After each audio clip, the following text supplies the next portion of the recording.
Kelanchal Times, हर खबर training पर आधारित है। दोनों देशों के बीच सांस्कृतिक एवं आर्थिक आदान प्रदान का भी लंबा इतिहास रहा है। विश्व की दो बड़ी लोकतांत्रिक अर्थव्यवस्थाओं के बीच बढ़ता सहयोग दोनों देशों की जनता के लिए तो लाभकारी है ही, आज के तनावग्रस्त विश्व में इससे एक सकारात्मक संदेश भी जाता है। जर्मनी यूरोप में हमारा सबसे बड़ा ट्रेडिंग पार्टनर होने के साथ भारत में निवेश का भी महत्वपूर्ण स्रोत है। आज मेक इन इंडिया और आत्मनिर्भर भारत अभियान की वजह से भारत में सभी सेक्टर्स में नए अवसर खुल रहे हैं। इन अवसरों के प्रति जर्मनी की रुचि से हम उत्साहित हैं। चांसलर शोल्ज के साथ आज आया हुआ बिजनेस डेलीगेशन और भारतीय बिजनेस लीडर्स के बीच एक सफल बैठक हुई और कुछ अच्छे एग्रीमेंट भी, बड़े महत्वपूर्ण एग्रीमेंट भी हुए। Digital transformation, fintech, IT, telecom और सप्लाई चेन्स के डाइवर्सिफिकेशन जैसे विषयों पर हमें दोनों देशों के प्रमुख इंडस्ट्री लीडर्स के उपयोगी विचार और सुझाव भी सुनने को मिले। फ्रेंड्स, भारत और जर्मनी ट्रायंगुलर डेवलपमेंट कॉरपोरेशन के तहत तीसरे देशों के विकास के लिए आपसी सहयोग बढ़ा रहे हैं। पिछले कुछ वर्षों में हमारे बीच पीपल टू पीपल संबंध भी सुदृढ़ हुए हैं। पिछले वर्ष दिसंबर में किए गए migration and mobility partnership agreement, उससे ये संबंध और भी गहरे होंगे। बदलते समय की आवश्यकताओं के अनुसार हम अपने संबंधों में नए और आधुनिक पहलू भी जोड़ रहे हैं।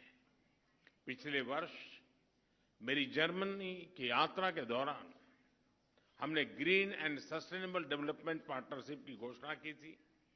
इसके माध्यम से हम क्लाइमेट एक्शन और सस्टेनेबल डेवलपमेंट गोल के क्षेत्र में भी सहयोग बढ़ा रहे हैं। रिन्यूएबल एनर्जी, ग्रीन हाइड्रोजन और बायोफ्यूल जैसे क्षेत्रों में भी हमने साथ काम करने का निर्णय किया। फ्रेंड्स, सिक्योरिटी और डिफेंस कोऑपरेशन हमारी स्ट्रेटेजिक पार्टनरशिप का एक महत्वपूर्ण स्तंभ बन सकता है। इस क्षेत्र में हमारी अनटैप्ड पोटेंशियल को पूरी तरह रियलाइज करने के लिए हम साथ मिलकर प्रयास करते रहेंगे।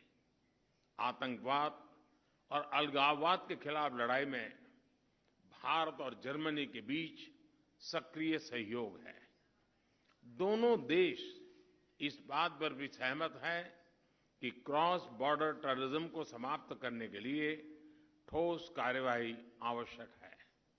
फ्रेंड्स, कोविड महामारी और यूक्रेन संघर्ष के प्रभाव पूरे विश्व पर पड़े हैं। विकासशील देशों पर इनका विशेष रूप से नकारात्मक प्रभाव रहा है। हमने इस बारे में अपनी साझा चिंता व्यक्त की। हम सहमत हैं कि इन समस्याओं का समाधान संयुक्त प्रयासों से ही संभव है। भारत की G20 की अध्यक्षता में भी हम इस बात पर बल दे रहे हैं। यूक्रेन के घटनाक्रम के शुरुआत से ही भारत ने डायलॉग और डिप्लोमेसी के माध्यम से इस विवाद को सुलझाने पर जोर दिया है। भारत किसी भी शांति प्रक्रिया में योगदान देने के लिए तैयार है। हमने इस बात पर भी सहमति दोहराई कि वैश्विक वास्तविकताओं को बेहतर तरीके से दर्शाने के लिए मल्टीलेटरल इंस्टीट्यूशंस में सुधार आवश्यक है। यूएन सिक्योरिटी काउंसिल में सुधार लाने के लिए G4 के अंतर्गत हमारी सक्रिय भागीदारी से यह स्पष्ट है। एक्सेलेंसी, सभी देशवासियों की तरफ से मैं एक बार फिर आपका और आपके डेलीगेशन का भारत में स्वागत करता हूं। इस वर्ष सितंबर में भारत में आयोजित G20 समिट के लिए हमें आपका फिर से स्वागत करने का अवसर मिलेगा।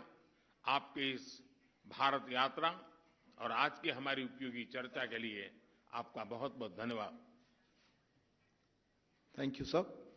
Now I call upon the Federal Chancellor of the Federal Republic of Germany, His Excellency Mr. Olaf Scholz, to make his remarks. Sehr geehrter Herr Premierminister, lieber Narendra Modi, vielen Dank für die herzliche Begrüßung in Neu-Delhi. Thank you very much for the cordial welcome here in New Delhi. I am pleased to be here today on a state visit to India. The point has been made by you that this is not my first visit to India. At the time I came, I was the mayor of the city of Hamburg. And with hindsight, I'm in a position to say that a lot has changed. India has undertaken an enormous rise. Much has happened, and that is also good for the relations between both our countries and peoples and for all the goals and objectives we've set ourselves. Indeed, we are convinced, as the Prime Minister said, that both our countries are closely linked because we have similar ideas and believe in democracy, and it's important for the future of our lives. Thus, it is important for us to use these opportunities to address the challenges ahead of us and to make sure that in a whole host of areas, economic, cultural, and others, we further deepen and expand our relationship. And that is exactly the purpose of my visit to India. We have been cooperating. We have been discussing matters. This has made it possible for us to take important decisions last year when it was necessary. For example, when it was about the G20 taking decisions together. And I'm pleased that India has the presidency of the G20 this year. A very responsible task at a difficult point in time that has to be underlined. But I'm confident that India will fully comply with what needs to be done in that regard. A very important question is securing the supply with food and energy. We have to make sure that countries in Asia, Africa, and America are not too strongly and negatively impacted by the terrible war of aggression that Russia started against Ukraine, and that the impact is not too negative for them. Supply shortages is thus one priority of our work. Indeed, the war began in Ukraine began a year ago. It has led to immense losses, destruction, destroyed infrastructure, railway links, energy connections, grids. It is a major catastrophe, but above all, it is a disaster, a catastrophe, because we know that this war violates a fundamental principle to which we had all been agreed for such a long time, and that is that you do not change borders through the use of violence, but that international law governs international relations and ought to provide the basis for international actions. Thus, it is important that in the United Nations, too, we time and again state very clearly where we stand on this subject matter. The world is suffering as a consequence of Russia's aggression. I've been describing in what way it does. Thus, the cooperation between both our countries is of great importance. There are a whole host of areas in which we can further deepen and enhance our cooperation. First and foremost, the economic cooperation between both our countries. 1,800 German companies are active in India. They have created tens of thousands of jobs and are amongst the biggest foreign investors in your country. And our intention is to put this on a steady footing and expand that cooperation.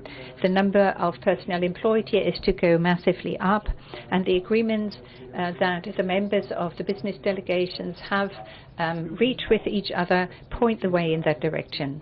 The next Asia Pacific Conference of German Industry and Business will take place in India, by the way.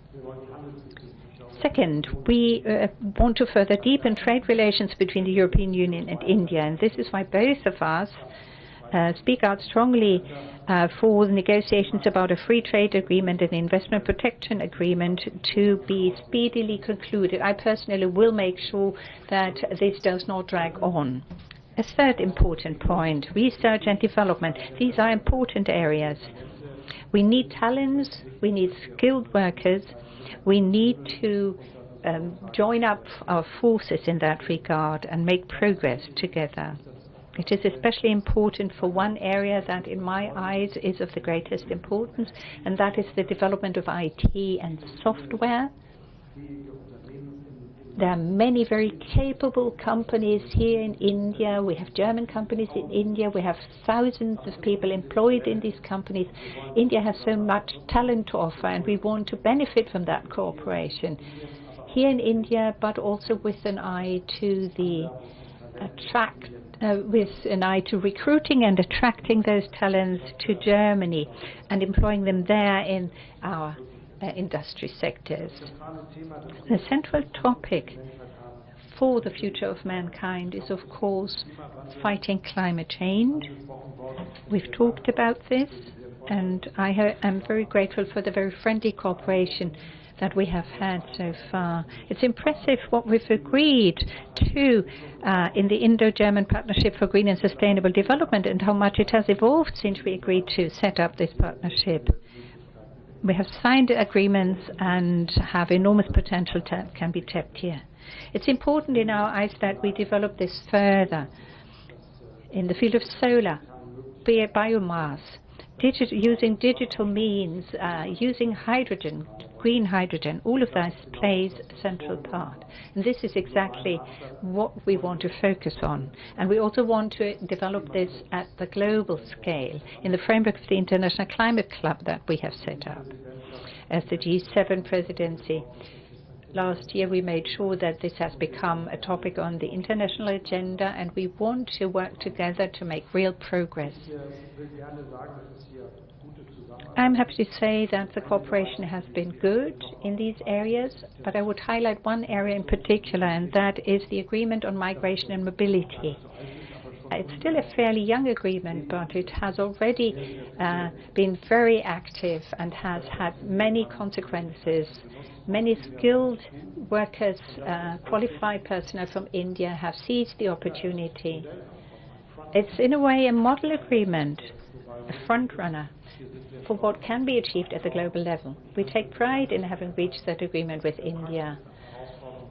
And with regard to the challenges we are facing, we will be able to solve this.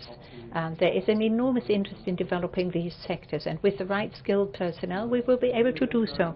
Prime Minister, dear Narendra Modi, I'm very grateful to you for the excellent cooperation, for the friendship between both our countries, for the friendship between you and I, and for the many good talks and exchanges we've had. It is a wonderful feeling to be here today, and I very much hope that this is a good foundation on which we can build our ambitious relationship. Thank you, Excellency. This concludes the press statements. Thank you all for joining.